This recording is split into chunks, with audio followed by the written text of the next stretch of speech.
Sorry, I got cut off there. Not sure what happened. But as I was saying, yeah, I get in any podcast I can throughout the school year. It is tough because obviously my usual days are Monday through Friday.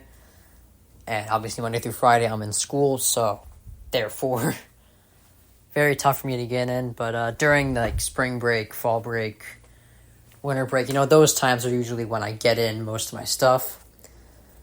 But we do have some good stuff today. I mean, we're kind of... June is like a weird month. You have the NBA Finals, which is nice. And the MLB season kind of starts to pick up a bit, but it's really July through January is the prime sports talk for me, at least, because I focus mainly on football on this show. July training camp starts for football. And then obviously it just heats up more and more from there until January when the playoffs go. Then second week of February is the Super Bowl. So, yeah. I would say July through January is the main thing. Also, the NBA starts, but the regular season is kind of uneventful. But... yeah, June, it's not a bad time at all. It's not like I have nothing to talk about, but it's the calm before the storm, essentially. June, I have a few things. Got the NBA Finals, got baseball season kind of reaching that middle point kind of a little bit. Obviously, it takes a while to get to the middle point of the baseball season. And that's the reason I like football the most. It's more, I guess, more organized, because it's much shorter. And, the regular season in football is exciting. The NBA is half as long as the MLB season, but not much happens. You have your teams that do well. Denver, the Clippers, the Mavs have been pretty good the last few years. The Bucks, the Celtics. You have your teams that are successful routinely, but other than that, not much happens until the playoffs, And then the MLB season, it's not like basketball where it's uneventful, but it's just so long, there's no reason to make any bold claims or hot takes, I guess, until July or August for the MLB, so when football season starts, that's kind of my prime time. Anyway, after that 3-minute long intro there, let's move on to Game 5 of the NBA Finals is tonight. The Celtics are up 3-1, but they are coming off of a pretty bad loss on the road there to the Mavs. They lost by 38, I believe. And that was just kind of... I want to say that was an anomaly,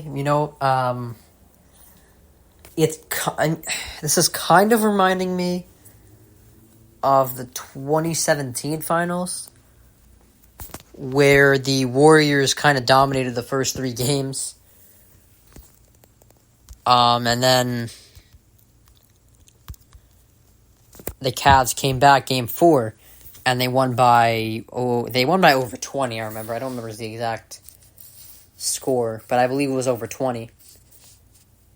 But the point is, it was a dominant win for the Cavs after 3 games of being dominated themselves. So I think overall in the series, it's been clear the Celtics are just a better team. They have more depth. That's what I think is the main point, the main reason the Celtics are ahead, because Jaylen Brown and Tatum have been good, but it's not like they're lighting up the box score, you know what I'm saying? Not filling out the stat sheet at all.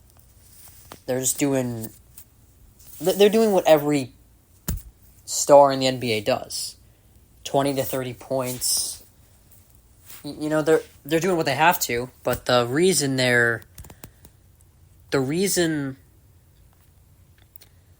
that they seem so much better than the Mavs right now, like the reason that they're dominating a team that has Luka and Kyrie on it, is because their supporting cast is delivering in the finals, whereas the Mavs, their supporting cast has been surprisingly lackluster, which is a shame because their supporting cast was great all throughout the playoffs. Now, my guess would be that the Celtics take it home tonight. They win the series in 5 games. As exciting as it would be for the Mavs to kind of slowly put more and more pressure on the Celtics, I'm all for that. But the Celtics, like I said, they just seem like they're a better team. Dallas seems overpowered in the series. And it makes sense. The Celtics are a more experienced team. You know, there's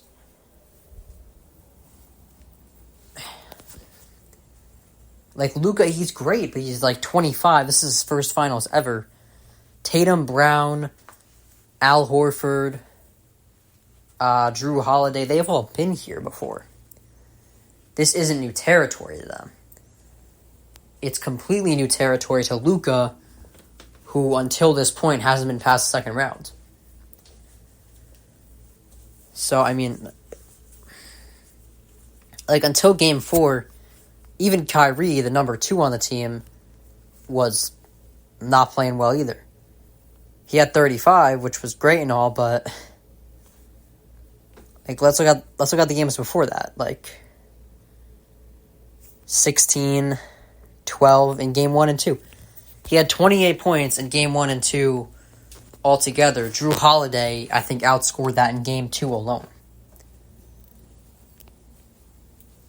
You see what I'm saying? Like, the first 3 games, it wasn't only Jaylen Brown and Jason Tatum.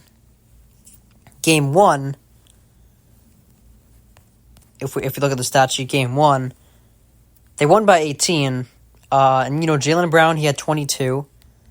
Tatum, 16 and 11. But also Drew Holiday, 12. Porzingis had 20. Derek White had 15. They had some solid performances from their supporting cast. The Mavs, on the other hand, in Game 1, Luka had 30 and 10. But look at this. Derek Jones, 5. Kyrie Irving, 12. Daniel Gafford, what is that, 8? You know, so the supporting cast was a difference maker in Game 1 and Game 2 and Game 3. Like, obviously, Game 2, the Celtics, they had, and like I said, Jaylen Brown and Tatum have been good, but the main difference is the supporting cast. Like, Jaylen Brown, Game 2, 21 points. Tatum, 18 points, 12 assists. But Drew Holiday, 26 and 11. Derek White, 18 points. Look at the Mavs. Luka had a double-double. Kyrie had 16. Which isn't bad by any means, but you can't do that when no one else on your team is going to score over like 10 or 12 or whatever the rest of their supporting cast did. And the final point, Game 3, Jaylen Brown and Tatum both went for over 30. But also, Derek White had 16, and that was important. The Mavs, Luka, and Kyrie actually played well in that game. I'll give it to him. But no one else did. To beat a team like the Celtics, you need more than 2 players to play well. And luckily for them, last game that's what they got, so they could be turning it around. And I'm rooting for them too. But I just think it's unlikely. The Celtics are just a more experienced team. They seem to be a deeper team, and overall, the rightful winner of the series. Now, the other thing I wanted to talk about regarding this series is the other, I guess, hot topic on this finals is whether or not this Celtics team is going to go down as one of the all-time great teams. I think it's hard for people to accept the fact that they are worthy of that because they're not as flashy, I guess. I mean, they don't have a player. Most of the all-time great teams, if you look at them, they have a top 15, top 10 player of all time. Like, the Warriors 2017, they had Curry and Kevin Durant. They're both top 15. You can argue top 10 for both of them. You know, and the big three Miami Heat, they had LeBron. Dwayne Wade's probably somewhere in the top 20. You know, these are all, like, all-time great players that are on these teams. Obviously, the Lakers, Shaq and Kobe, probably 2 top 10 players ever. You know, so I think it's hard for people to wrap their arms around the fact that a team like the Celtics, who have Jaylen Brown and Jason Tatum, who are great players, but my guess, the pace that those two are on right now, they're not going to be top 20 of all time. They'll make the Hall of Fame. I'm not downgrading them at all. You know, like they're both going to be in the Hall of Fame with the careers they've had. They're solid players, but they're not top 20, so it's hard for people to accept. It's hard for people to understand why they've been this dominant. But like I said, they have a very solid supporting cast. And that's been, I think, the main thing. But the big stat here that would be devastating to those that argue that they're not a top team ever is that they are, if they win tonight,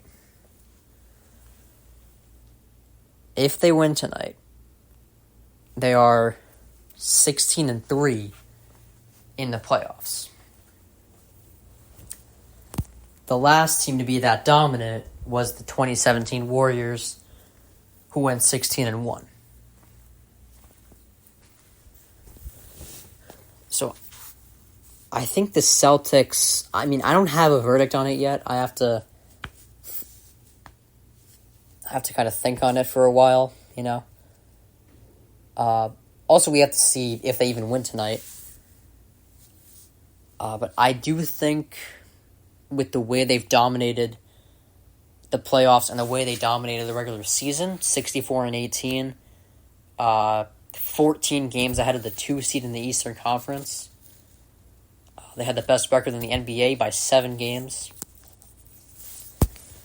The way they dominated this year as a whole in the regular season and playoffs makes them worthy of being considered an all-time great team.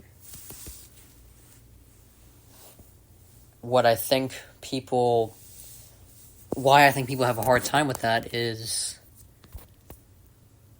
Tatum and Brown, you can say they're big names. But they're not bigger names than KD, Steph, LeBron, Shaq, Kobe, Tim Duncan, Michael Jordan. You know, the Bulls. Or Larry Bird, Kevin McHale, Magic Johnson, Kareem. All those teams that are considered the top teams ever had top 10 to top 15 players of all time. And that's not what Jaylen Brown and Tatum are. That is what I think is tough for fans to wrap their arms around. Alright. So now I'm done rambling about that. Let's shift to...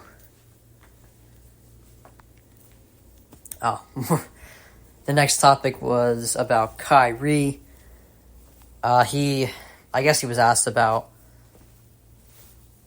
leaving Boston. Apparently, what he said was the loss of his grandfather made him want to move to Brooklyn, obviously closer to where he grew up.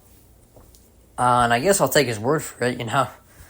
I can't say he's lying about that or whatever. I think the main thing is any fan base, and I know this as a Cavs fan who was furious when Kyrie left.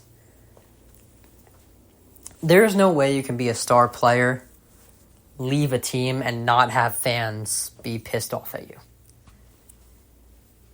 It doesn't matter if you give them, like, a whole year notice that you're unhappy there, or if you leave suddenly, fans are always going to be mad that you left as a star player. Like, I mean, if Timothy Mozgov left, I wouldn't care. But, you know, when LeBron or Kyrie left, I didn't mind that LeBron left because obviously I had just watched him carry us on his shoulders to the finals against one of the all-time great teams. So I didn't mind him leaving there, and I mean, I wasn't into the NBA when LeBron left for the first time, so I can't tell you what I would have felt there, but, like,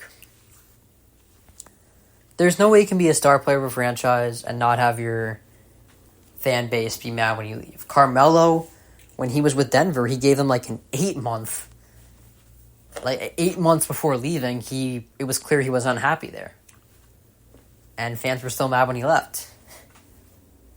It's not like he left suddenly. It's not like it came out of nowhere. Kyrie leaving came out of nowhere. They had just went to the NBA Finals 3 years in a row. All of a sudden he wants out. And, you know, like when Anthony Davis left the Pelicans, fans were pissed off. Even though it was like, you knew about a year... You knew a year prior to that, probably, that AD was going to leave the Pelicans. That was obvious, you know? I mean, there are outliers, like when Tom Brady left New England, no one was mad, but he also played there for 20 years, brought them 6 championships. Like, if you get mad at him leaving, you're a little spoiled, I gotta say. And also, it was clear, a few months before he left, it was clear he was probably going to go somewhere else. It's just no one knew exactly where he was going to go.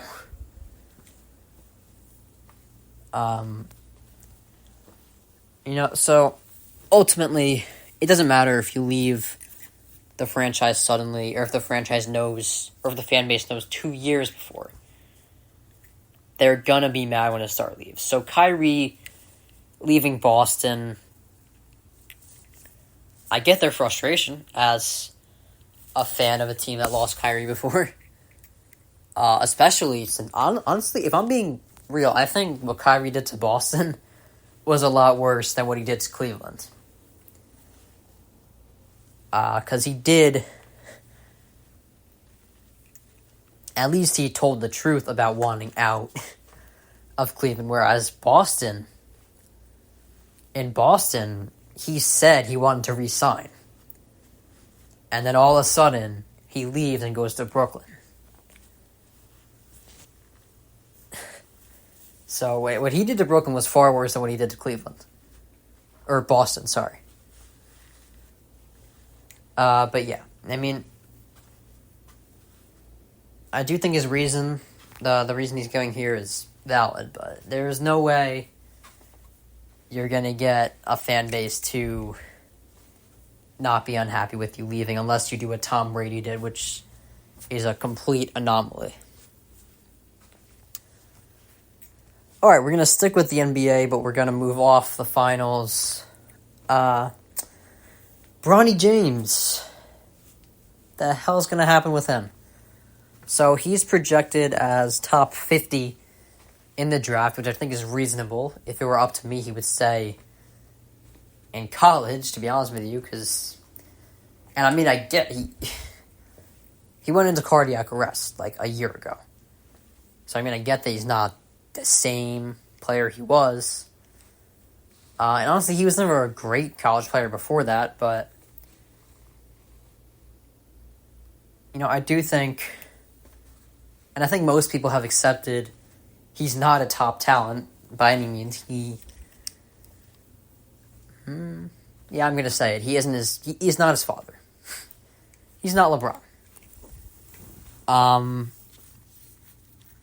I think him being projected as top 50 is completely justified. They might be, in all honesty, might be going overboard with that, in my opinion.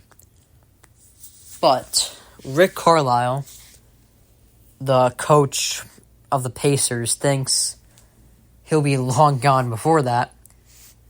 I believe the Pacers have the 50th pick. Don't quote me on that. But I want to say they have the 50th pick or 49th. I'm going to check. I know the Lakers have like mid to high 50s.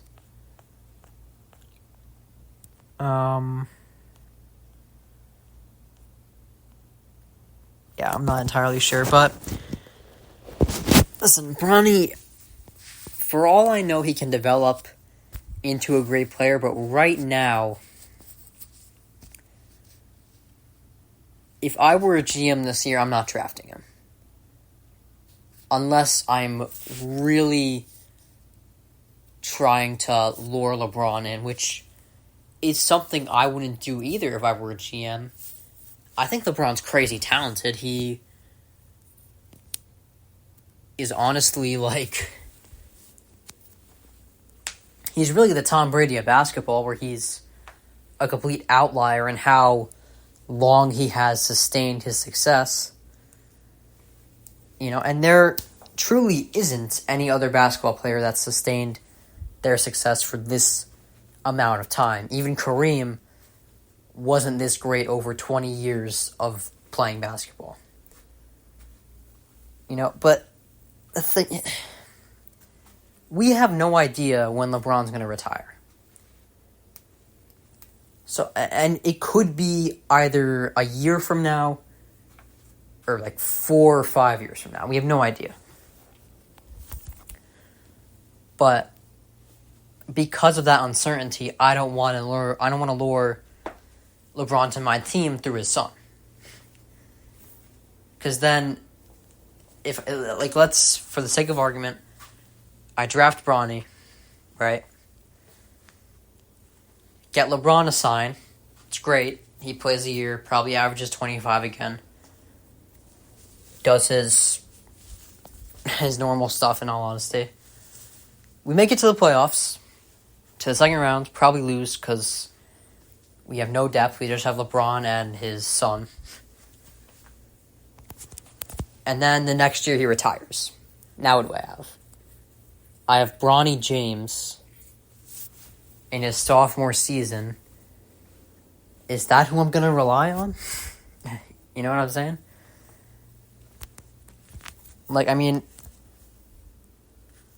I don't see a point, as great as LeBron is, in bringing him to a team right now. Unless I'm looking for... I know there were reports, at least I heard reports, do not quote me on this, of the Mavs being interested in Bronny. So unless you're trying to, stack teams, bring LeBron over to get a quick ring next year and then maybe he can retire.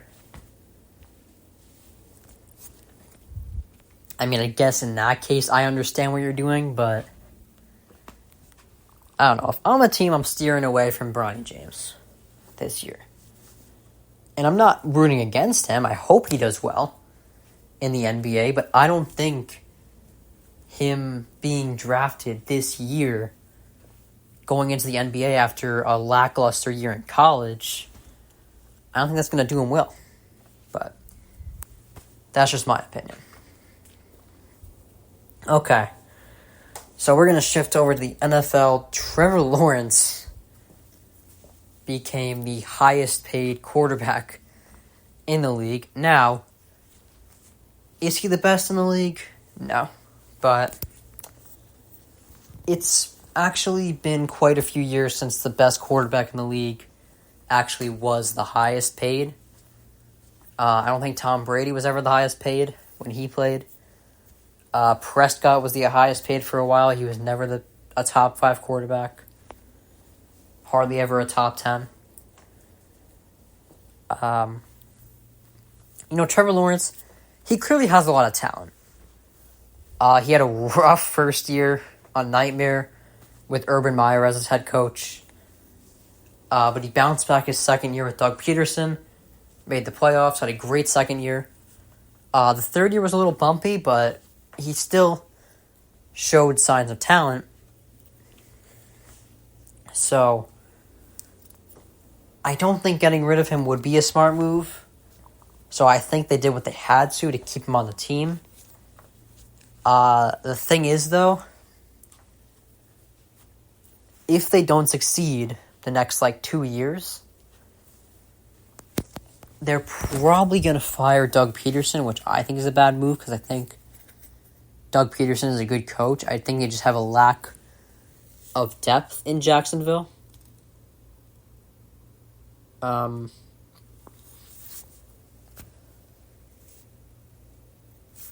But what they're going to have to do, here's how they can salvage this if, worst case scenario.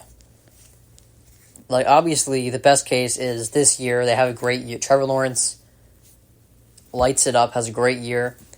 They make the playoffs. They don't have to win the Super Bowl, but if they make the playoffs, maybe win a playoff game, that's a success. They keep Doug Peterson. That's the best case scenario. But worst case, they continue being Jacksonville, and they keep losing, and they fire Doug Peterson. What they would have to do in order to salvage that is find a head coach that you think will enhance Lawrence the best. That's what they'll have to do to salvage this if it doesn't work out. And like I said, Lawrence has talent. There's no... I don't see any reason why this shouldn't work out well, other than maybe in a few years down the lane when you're trying to get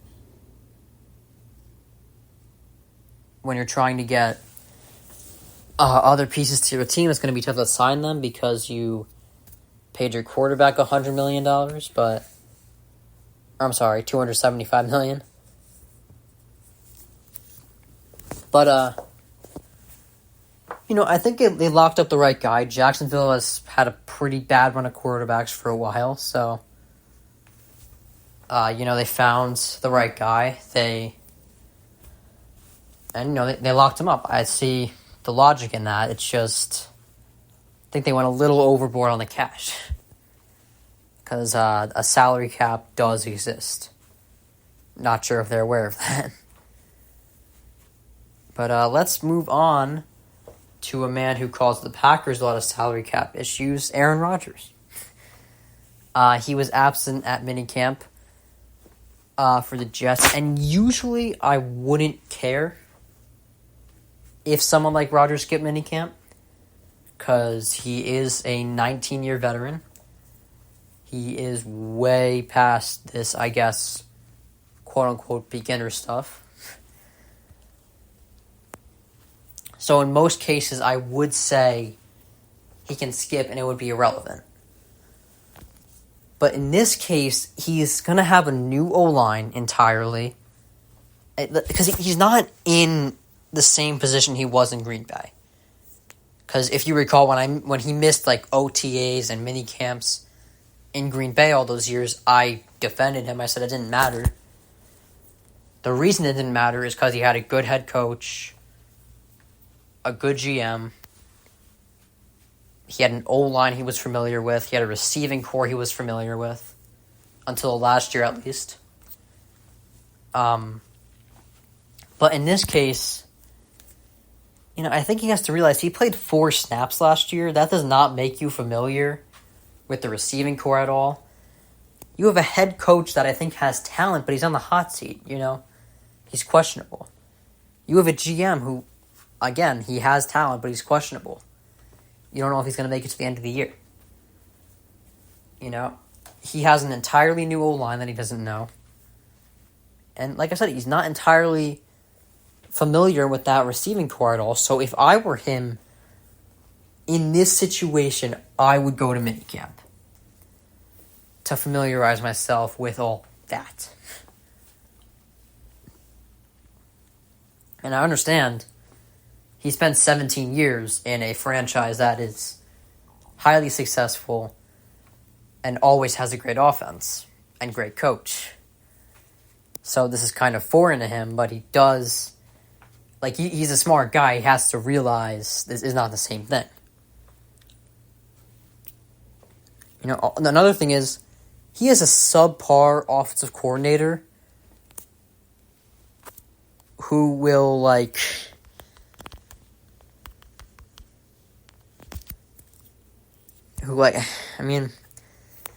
guess it might work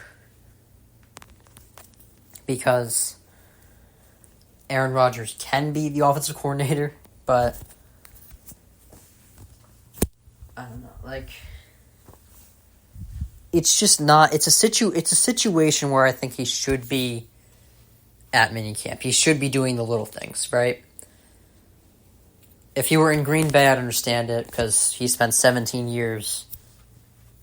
He was familiar with the organization. This is not an organization he's familiar with. Not to mention, I haven't even mentioned, he's a 40-year-old man coming off an Achilles tear.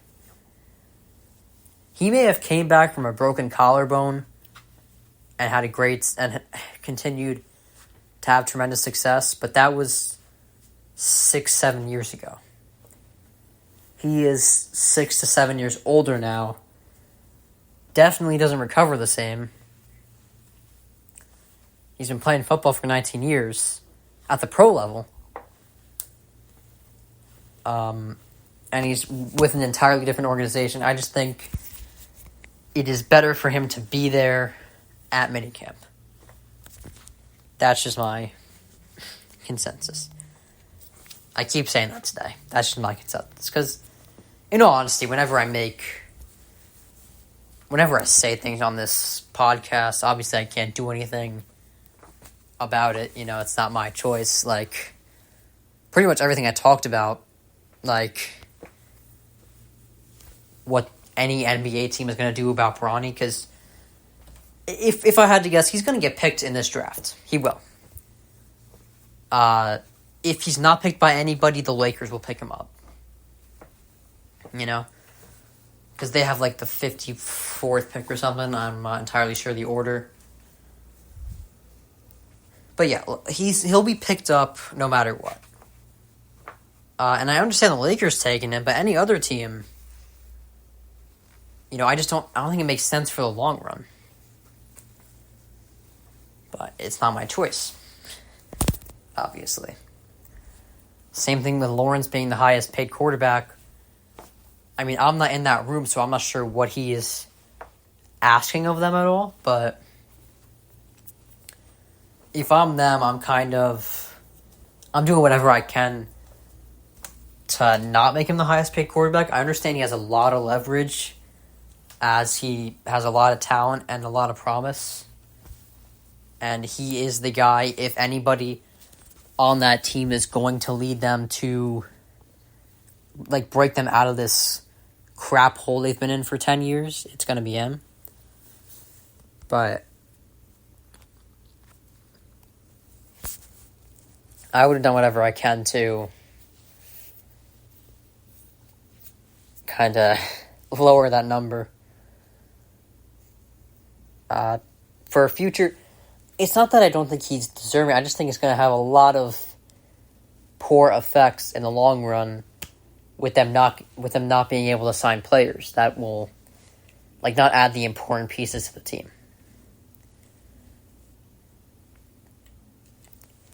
But anyway, that was good stuff today for my first actual podcast back.